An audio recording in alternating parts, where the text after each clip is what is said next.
తర్వాత రాశి సింహరాశి. 2025 సంవత్సరం జనవరి 1వ తారీఖు నుంచి 31వ తారీఖు వరకు సింహరాశి వారి యొక్క రాశి ఫలితాలు ఏ విధంగా ఉన్నాయో గురువుగారి మాటల ద్వారా తెలుసుకుందాం. 5వ రాశి సింహరాశి. ఈ సింహరాశి 2025 జనవరి నెల సింహరాశి ఫలితాలు. జనవరి నెల 1వ తారీఖు నుంచి 30వ తారీఖు వరకు సింహరాశి ఫలితాలు చెప్పుకుందాం.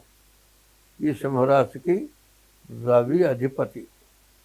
సరిగా చెప్పాలంటే ఈ సింహరాశికి ఏ గ్రహం కూడా బాగలేదు. 9 గ్రహాల్లో కూడా ఏ గ్రహం కూడా పూర్తిగా బాగలేదు. ఈ గ్రహాన్ని ఈ సింహరాశిని గురించి చెప్పడం చాలా కష్టం. ఇప్పుడు సింహరాశి అంటే సింహరాశికి సూర్యుడు అధిపతి. సూర్యుడిని మించిన దైవం లేడు. తర్వాత సింహం అండి, అమ్మవారి వాహనం సింహం. అయితే సింహం చూస్తే భయపడతాము. సింహం స్వభావం అనవసరంగా వేటాడదు. చచ్చిపోతానన్నప్పుడే వేటాడుతుంది. అటువంటి సింహం స్వభావం చాలా మంచిది. అడవికి మృగరాజైంది. అయితే ఈ సింహరాశి నవగ్రహాల్లో 9 గ్రహాల్లో ప్రథమమైన గ్రహం సూర్యుడు. అటువంటి రాశికి చాలా ఇబ్బంది వచ్చింది అంటే మిగతా గ్రహాలన్నిటికీ ఇబ్బంది వచ్చినట్టే లెక్కేసుకోవాలి. కాబట్టి ఈ రాశి వాళ్ళు చాలా జాగ్రత్తగా ఉండాలి. ఎట్లా ఉండాలి జాగ్రత్త అంటే, ప్రతిరోజు నిద్ర లేచేటప్పుడు 2 చేతులు ఇట్లా తుడుచుకొని అట్లా చేతులు చూసుకోవాలి. చూసుకునేప్పుడు ఒక శ్లోకం ఉంది. కరాగ్రే వసతే లక్ష్మి, కర మధ్యే సరస్వతి, కర మూలేతు గోవింద, ప్రభాతే కరదర్శనం. కరాగ్రే చివర భాగంలో లక్ష్మి, కర మధ్యలో చేతి మధ్యలో సరస్వతి, చేతి మొదట్లో పార్వతి. మరి ముగ్గురు దేవతలని అర్చితులను చూసుకోవాలి. తర్వాత కాలు కింద పెట్టేప్పుడు చేత్తో భూమిని తాకి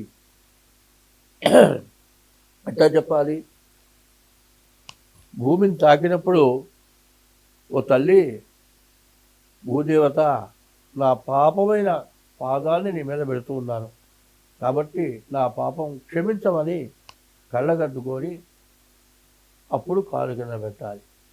ఇప్పుడు ఈ నెలలో పూర్తిగా ప్రవర్తన చాలా మంచిది.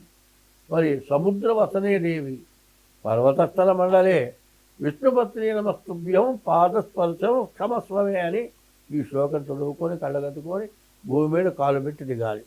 అది అయిన తర్వాత బ్రాహ్మణులు అయితే తెల్లవారుజామున లేచి స్నానం చేసి ముందు దేవుడి దగ్గర దీపారాధన చేసి సూర్య నమస్కారం చేయాలి.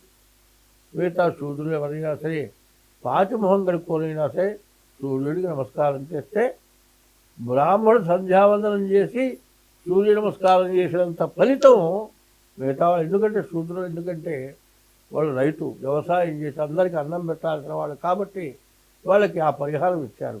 కాబట్టి ఆ సూర్యుడికి పొద్దున్నే ఉదయం బ్రహ్మస్వరూపం, పొద్దుపూట సూర్యుడు బ్రహ్మతో సమానం, మధ్యాహ్నంతో మహేశ్వరం, మధ్యాహ్నం పూట పరమేశ్వరుడు, సాయంకాలం స్వయం విష్ణువు, సాయంత్రం పూట శ్రీ మహావిష్ణువుతో సమానం.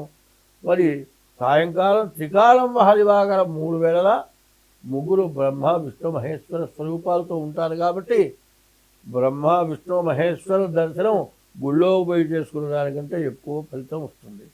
తర్వాత ఈ రాశి వాళ్ళు తన ఇష్టదైవాన్ని ఎప్పుడూ స్మరించాలి.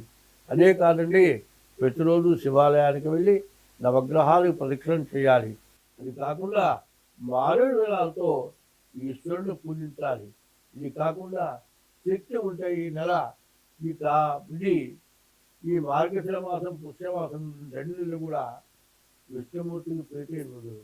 విష్ణుమూర్తికి ఎవరైతే కలవకోలతో పూజించుకుంటారో వాళ్ళకి ఎంతో సత్ఫలితం వస్తుంది.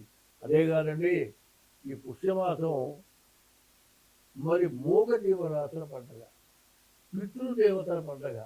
పల్లెటూళ్ళల్లో ఎద్దుల కొమ్ములకు రంగులు వేస్తారు, వాళ్ళకి విచిత్ర ధారణ చేస్తారు, ముగ్గులు అనేక రకాల ముగ్గులు వేస్తారు, చివరి రోజు రథం వేస్తారు. మరి వెళ్లి చేయటమే కాక పితృదేవతలకు తర్పణ చేస్తారు. మరి తండ్రి వసురూపం, తాత రుద్ర రూపం, ముత్తాత ఆదిత్య రూపం అన్నారు.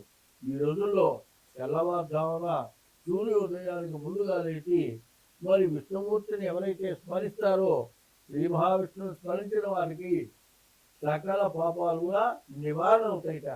హరే రామ రామ రామ హరే హరే హరే కృష్ణ కృష్ణ కృష్ణ హరే హరే ఈ నామాన్ని వీటి షోడశ నామాన్ని కలి కల్మషనాశనం ఈ నామం చదివితే ఈ కలిలో చేసినటువంటి మహాపాపాలు మొత్తం పోయేటువంటి రోజు ఈ పుష్యమాసం. ఈ సంక్రాంతి పండుగ లోపల విష్ణుమూర్తిని పూజిస్తే మరి ఈ మేషరాశి వాళ్ళకి ఎంతైనా సత్ఫలితం వస్తుంది. అదే కాదండి, మీ ఇంట్లో తల్లిదండ్రులు ఎవరైనా పోయిన వాళ్ళకి ముందు పిండ ప్రదానం చేయటం, తర్పణలు చేయటం ఇటువంటి పనులు తప్పనిసరిగా ఈ నెలలో చేయాలి. ఇది కాక ఈ సింహరాశి వాళ్ళు ఏం చేయాలంటే మీ డేట్ ఆఫ్ బర్త్ ద్వారా మీ జాతకాన్ని చూపించుకోవడం చాలా అవసరం. దానికి తగిన ఏదైనా ఉంటే నివారణ చేసుకోవడం చాలా అవసరం. స్వస్తి. ధన్యవాదాలు గురుగారు.